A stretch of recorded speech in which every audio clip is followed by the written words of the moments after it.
The sound of your city. CIUT 89.5, Toronto. Listen to us on the go with TuneIn Radio's free app, or go to the live stream at www.ciut.fm. Right here, right now, every day. CIUT 89.5 FM.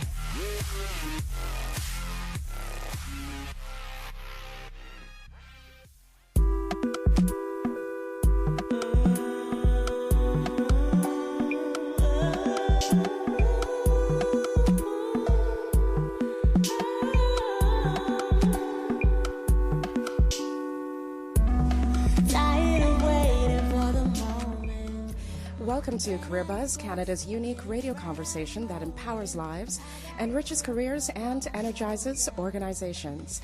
Good morning and welcome to the show. I'm your host, Nicole Hamilton, and joining me today is my guest co-host, Carrie Bodrug. Welcome to the show. Thank you. It's great to be here.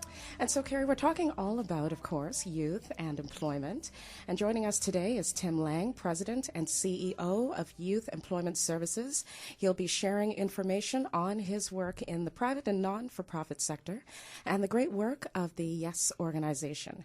And also on the show, Mira Etlinstein and Amanda Landry, founders of Dreamweavers, which builds community for teens and young adults with autism and developmental differences. And a special treat, of course, Carrie, we'll also be hearing from The Source. Local high school student Leah Nelson will sit down with us to talk all about her pathway to career success and her journey to job searching. So are you ready? I am ready. All right. Well, we're going to take a quick break. You are listening to Career Buzz on CIUT 89.5 FM. We'll be right back.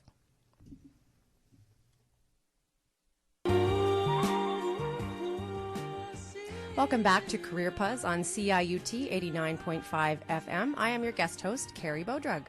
Our next guest is Timothy Lang, President and CEO of YES, Canada's leading youth employment service provider. As President and CEO, Tim leads his team to empower and inspire thousands of youth through training, skills development, life coaching, and career counseling, resulting in employment.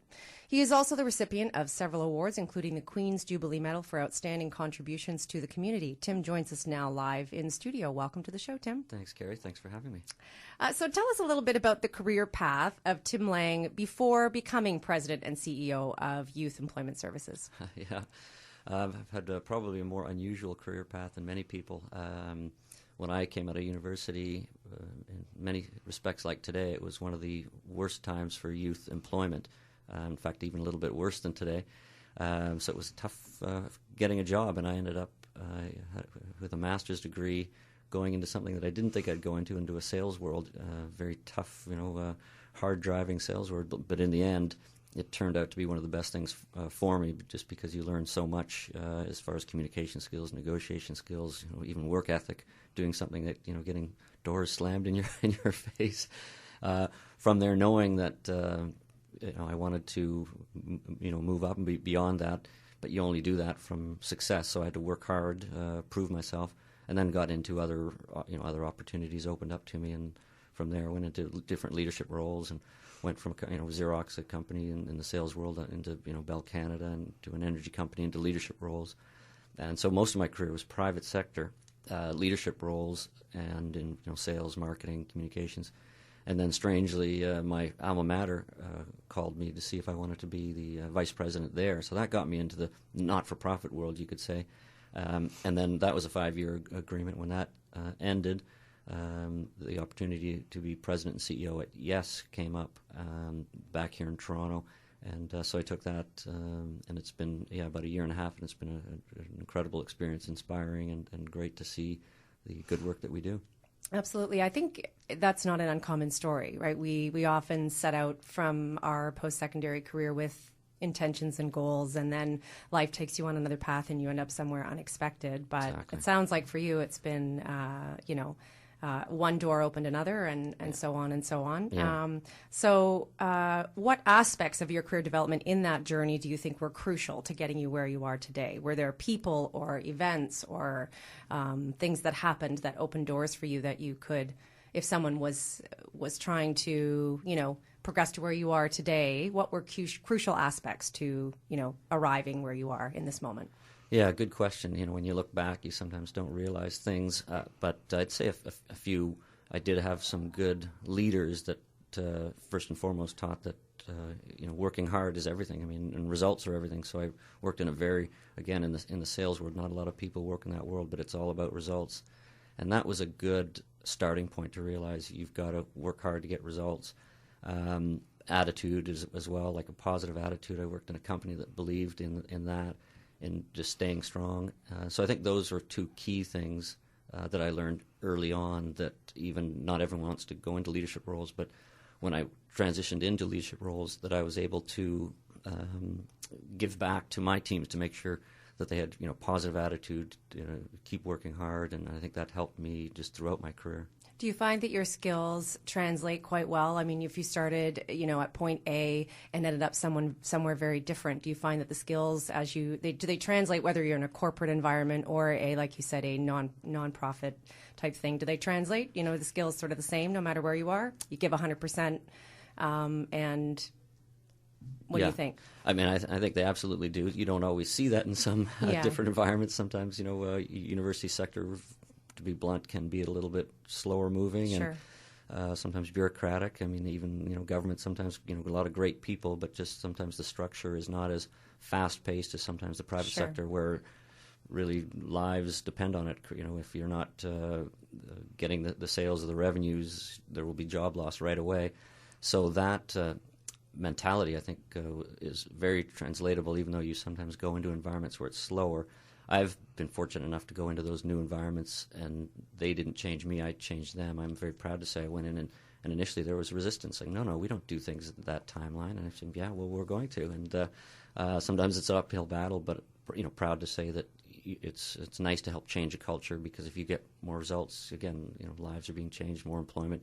At a university, for example, you're helping the guardians of our future if you can improve the university by doing Absolutely. things more. Yeah. And probably providing a fresh perspective, having come from a different environment than perhaps the people who were there previous to you, right? So that's absolutely beneficial. Yeah, sometimes a bit shocking to people, but I think they appreciated it in the end. Yeah, well, that's how change, I think, comes about, right? Yeah. Is new perspectives. How important is education, do you think, in because there's a lot of debate.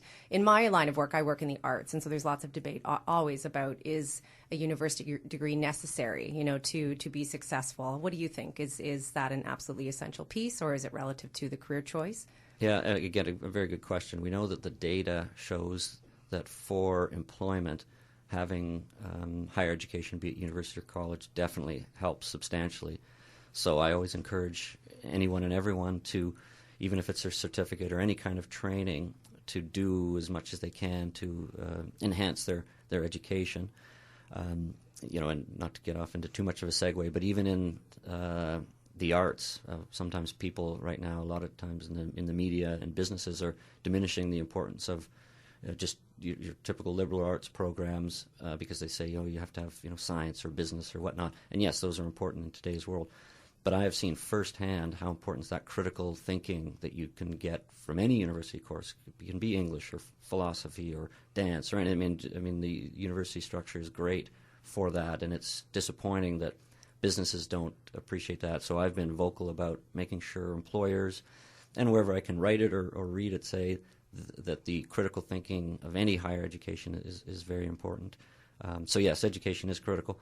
Having said that, we work with many university students and help them get jobs. We also work with many youth who haven't even finished high school, and given some sort of level of training and confidence and inspiration, we've also seen that people can do anything, but they need usually some sort of base, starting point or training, to some extent. Absolutely. If you're just joining us, this is Carrie Bodrug, your guest host on CIUT 89.5. We are in-house here with our guest Tim Lang, President and CEO of YES. Next question for you. What fields provide the most opportunity for youth today, do you think? Again, it's a good question, because we have youth. We serve tens of thousands of youth at YES, and very proud of what we do. We're the leader in Canada in the youth employment area. We've helped millions of youth gain employment. And part of the problem, if I go back, is that sometimes youth don't know what they want to do. And so part of our process is opening up their eyes to thousands of new opportunities or roles that they'd never thought of. And we've got an example recently of one very successful young person who's now a baker, and he loves it. And he never thought he'd be a baker, never thought of that at all. Another person who, again, went into the sales world after university because he couldn't get a job, didn't think he'd do that, but quickly moved into marketing. So there's so many different types of opportunities.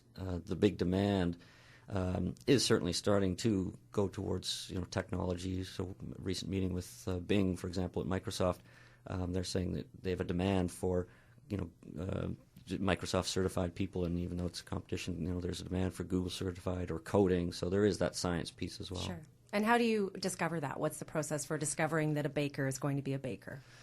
Yeah, again, good question. Our process is when we have of our tens of thousands of youth that we serve each year, we put them through sort of an analysis, of a self-assessment to just understand, do you like working with your hands? Do you like working in an office? Do you like working outside? So we go through a whole range of things to help youth just understand what they'd like. And sometimes it's new to them. They didn't realize that as well. So it's kind of fun and inspiring to see them realize that and open so many doors to them. Absolutely. Inspiring for them, too, and exciting, I think, when you find that thing, right, that makes you buzz a little bit. Exactly. That's an awesome thing. Yeah.